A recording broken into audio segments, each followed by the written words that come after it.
నమస్తే. కొన్ని రోజుల నుంచి చూస్తున్నా ఈ రేవంత్ మన ప్రియతమ ముఖ్యమంత్రి కిషన్ రెడ్డి గారి మీద వాడి ఏదో అంటా ఉన్నాడు.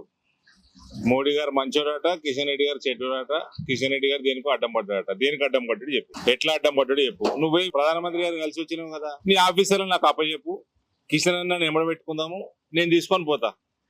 ఏ ప్రాజెక్ట్ ఎట్లా అడ్డం పడ్డాడో చూస్తా.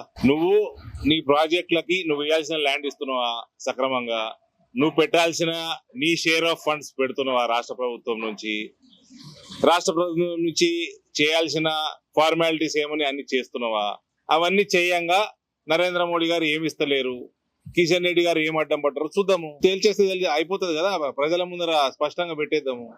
ఊరికే సొలు పురాణం ఎందుకండి రేవంత్ రెడ్డి గారు. కిషన్ రెడ్డి గారి కంటే ఈయన చిన్నోడు, ఈయన ముఖ్యమంత్రి అయిపోయిందనే ఆయన అంటుందట. నేనైతే నీకంటే చిన్నోని కదా రేవంత్. నువ్వు ఎప్పుడు చల్లగా ఉండాలి, నువ్వు మంచిగా పరిపాలన చేయాలి, నువ్వు సక్సెస్ఫుల్ ముఖ్యమంత్రి ఉండాలని నేను కోరుకుంటా కదా. సరే పా, అందరం పోదాం పా, నీ టీంని పంపి కిషన్ అన్న నేను రిక్వెస్ట్ చేసుకొని నేను తీసుకొచ్చుకుంటా. పోయి మోదీ గారి దగ్గర, ఈ దేశంలో ఏ రాష్ట్రానికి కూడా నరేంద్ర మోడీ ఎక్కువ చేయడు తక్కువ చేయడు, ప్రపోర్షనేట్ గా అన్ని దేశమంతా ఒకటే తీరు చూస్తాడు ఆయన. రొటీన్ గా అయ్యే ప్రాజెక్టులు, రీజనల్ రింగ్ రోడ్ కానీ, నువ్వు మూసీ ప్రక్షాళన అంటున్నావు కదా, నీ డిపిఆర్ వ్యవహారము నువ్వు ఏ రకంగా చేద్దాం అనుకుంటున్నావు, అవన్నీ డీటెయిల్స్ అని నీ ఆఫీసర్లు అప్పచెప్పు. తప్పుల తడుకుంటది చూడకంటే ముందే చెప్తున్నా. పనికి మళ్ళీ రాజకీయం చేసుడు, సొలు పురాణం రాజకీయం చేసుడు, ఇవన్నీ చేసుకుంటా ప్రజల్ని మభ్యపెట్టుడు తప్ప ఏమీ లేదు. నువ్వు చేసిన వాగ్దానాలు ఏమైనాయి, దానికి డబ్బులు లేవు, అది ముందుకు పోతలేవు, ప్రజలు తిడుతున్నారు, కాంగ్రెస్ కి వ్యతిరేకం తయారవుతున్నారు. తెలంగాణ మొత్తంలో మహిళలందరూ కాంగ్రెస్ వాళ్ళు వస్తే చీపులు పట్టుకొని సిద్ధంగా ఉన్నారు ఊర్లల్లా. పెన్షన్ ఇవ్వకపోతేవి, పెంచకపోతేవి, 2,500 ఇవ్వకపోతేవి, తులం బంగారం ఇవ్వకపోతేవి, రైతులకు ఇవ్వకపోతేవి, నిరుద్యోగులకు ఇవ్వకపోతేవి, ఎన్ఆర్ఐలకు ఇవ్వకపోతేవి. నువ్వు చేసిన వాగ్దానాలన్నీ వీగినాయి, అవేం మాట్లాడతలేవు. కానీ ఊరికే సొల్లు రాజకీయం చేస్తా ఉన్నాడు.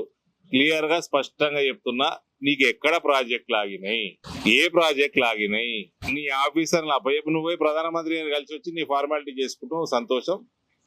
నీ ఆఫీసర్లు అప్పచెప్పు, కిషన్ రెడ్డి గారిని నేను తీసుకుంటా, నేను కోఆర్డినేట్ చేస్తా, పోయి తెచ్చుకుందాము. 40 ఏళ్ల తర్వాత ఒక జాతీయ బోర్డు స్థాపించడంలో నేను కీ రోల్ ప్లే చేసిన. రొటీన్ డెవలప్మెంట్ వర్క్స్ కి పెద్ద పనే. ఇవన్నీ సొల్లు పురాణాలు బంద్ చేసి కరెక్ట్ గా నీ టీంని అప్పచెప్పు, చూస్తా. తెలంగాణకి ఏం అన్యాయం జరగదు మోదీ గారి పాలన. తెలంగాణ నీదెంతనో దానికంటే ఎక్క నరేంద్ర మోడీ గారిది. భారత్ మాతాకి జై. లేటెస్ట్ న్యూస్ తెలుగు మరియు ఇంగ్లీష్ అప్డేట్స్ కోసం ఇప్పుడే క్యూన్యూస్ అఫీషియల్ యాప్ ని ప్లే స్టోర్ నుండి డౌన్లోడ్ చేసుకోండి. సరికొత్త సమాచారాల కోసం క్యూన్యూస్ వెబ్సైట్ ని ఫాలో అవ్వండి. ఛానల్లో ప్రాంతీయ, జాతీయ, అంతర్జాతీయ వార్తలు వీక్షించండి.